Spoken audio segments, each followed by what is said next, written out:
Biboong. Aku hanya memikirkan satu peraturan penting. Kenapa kau lakukan hari ini kalau kau bisa melakukannya besok? Hahaha. Few moments later.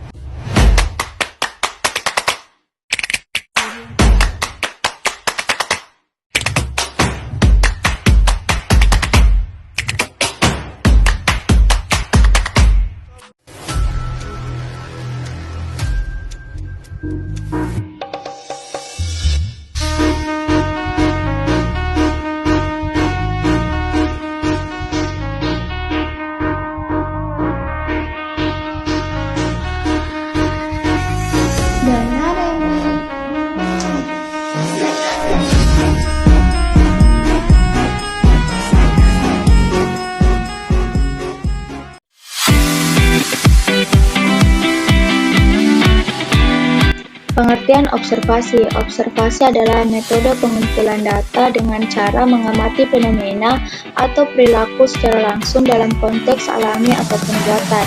Observasi memungkinkan peneliti untuk mengungkap realitas perilaku yang kadang tidak dapat diungkapkan dari wawancara ataupun kuesioner.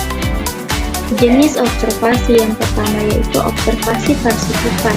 Observasi partisipan merupakan peneliti secara aktif terlibat langsung dalam kehidupan sehari-hari sebagai subjek yang akan diteliti. Peneliti menjadi bagian dari kelompok atau lingkungan yang akan diamati sehingga bisa mendapatkan pemahaman dari sudut pandang orang dalam. Misal, seorang peneliti ingin mengetahui bagaimana dinamika kerja di sebuah pabrik, mungkin bisa bekerja sebagai karyawan untuk mendapatkan ataupun memahami rutinitas dan interaksi secara langsung. Adapun yang kedua yaitu observasi non-partisipan. Maksudnya, peneliti hanya berperan sebagai pengamat yang pasif, tidak terlibat langsung dalam kegiatan yang diamati. Observasi terstruktur.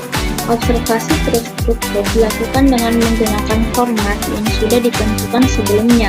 Peneliti menetapkan variabel apa yang akan diamati dan bagaimana cara mengukurnya.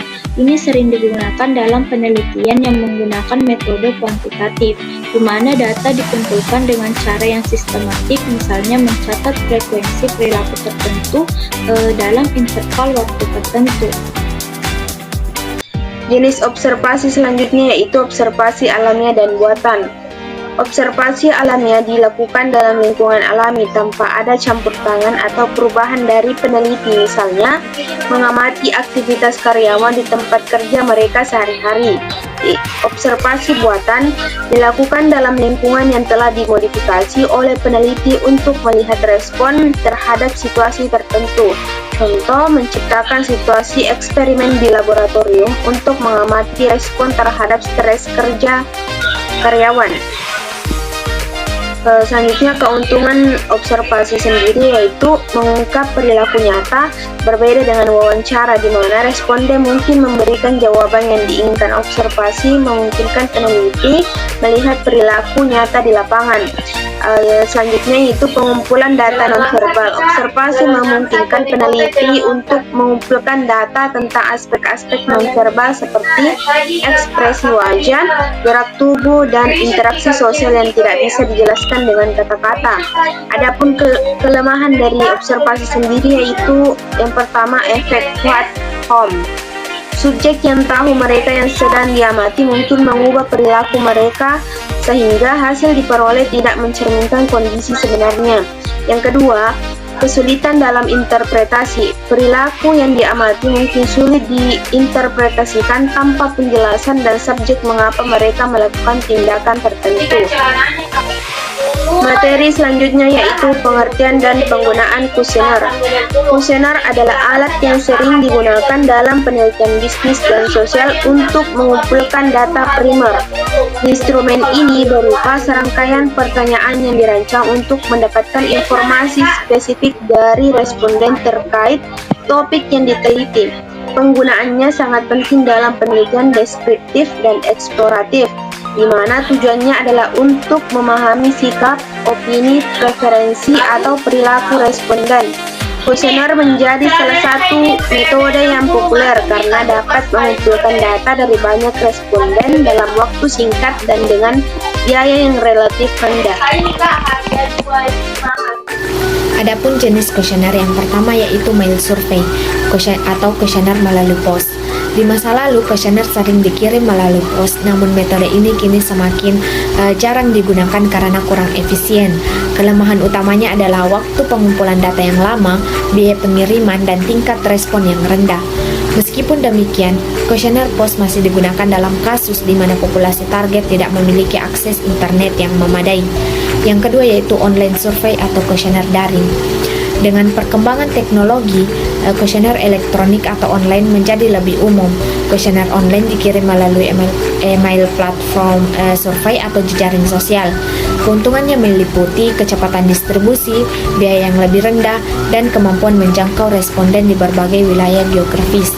Namun kelemahannya adalah tingkat non-respon yang lebih tinggi dibandingkan metode lain, serta potensi kurangnya keterlibatan responden terutama jika kuesioner terlalu panjang atau membosankan. Selanjutnya, keuntungan dan keterbatasan kuesioner. Keuntungan dari kuesioner yang pertama yaitu efisiensi. Kuesioner memungkinkan pengumpulan data dari sampel yang besar dalam waktu yang relatif singkat. Dengan bantuan teknologi, data dapat dikumpulkan dan diproses secara otomatis. Yang kedua yaitu biaya rendah. Dibandingkan dengan wawancara tatap muka, kuesioner memiliki biaya yang lebih rendah, terutama untuk kuesioner daring. Yang ketiga yaitu anonimitas. Responden dapat merasa lebih nyaman dan lebih jujur saat mengisi kuesioner yang tidak memerlukan pengungkapan identitas. Selanjutnya yaitu keterbatasan kuesioner. Yang pertama yaitu tingkat non-respon. Seringkali tingkat respon kuesioner cenderung rendah, terutama jika tidak ada insentif bagi responden atau jika kuesioner dirasa terlalu panjang. Yang kedua yaitu keterbatasan informasi. Kuesioner biasanya tidak memungkinkan peneliti untuk menggali informasi lebih dalam saat menjelaskan maksud pertanyaan secara langsung jika ada kebingungan di pihak responden. Yang ketiga yaitu bias. Responden mungkin tidak selalu memberikan jawaban yang jujur atau mungkin menjawab sesuai dengan apa yang mereka pikirkan sebagai jawaban yang benar secara sosial.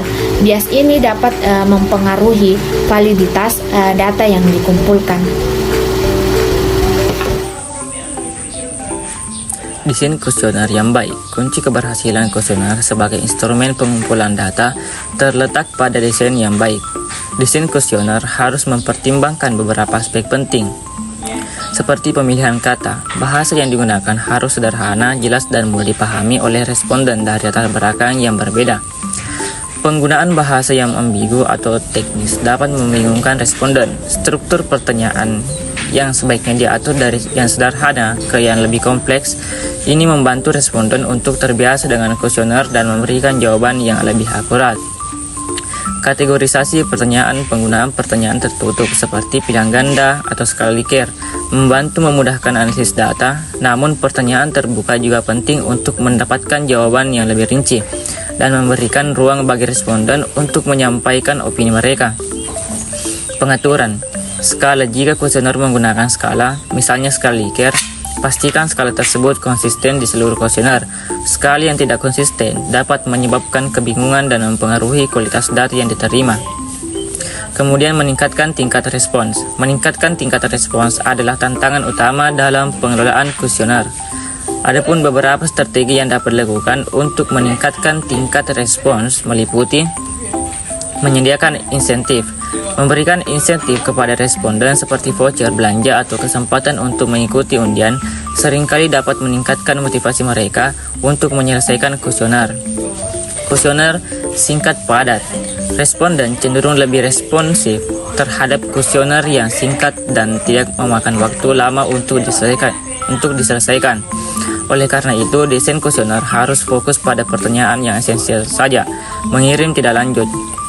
Peneliti dapat mengirimkan email ataupun pesan tidak lanjut kepada responden yang belum menyelesaikan kuesioner sebagai pengingat agar mereka menyelesaikannya tersebut.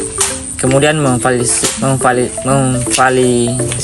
dan menguji kuesioner.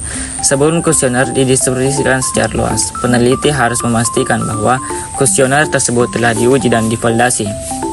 Tahap uji coba penting untuk mengidentifikasi kelemahan dalam kuesioner seperti pertanyaan yang ambigu ataupun sulit dipahami oleh responden. Uji validitas dan reliabilitas juga penting untuk memastikan bahwa kuesioner benar-benar mengukur apa yang dimaksudkan untuk diukur, serta bahwa hasilnya konsisten jika diulang kepada situasi yang serupa. Reliabilitas mengukur konsistensi hasil ketika kuesioner yang sama digunakan dalam kondisi yang sama. Reliabilitas yang tinggi menunjukkan jika kuesioner menghasilkan data yang stabil dan konsisten. Validitas mengukur sejauh mana kuesioner mengukur variabel yang dimaksud. Misalnya, jika kuesioner dirancang untuk mengukur kepuasan pelanggan, maka pertanyaan-pertanyaannya harus secara jelas.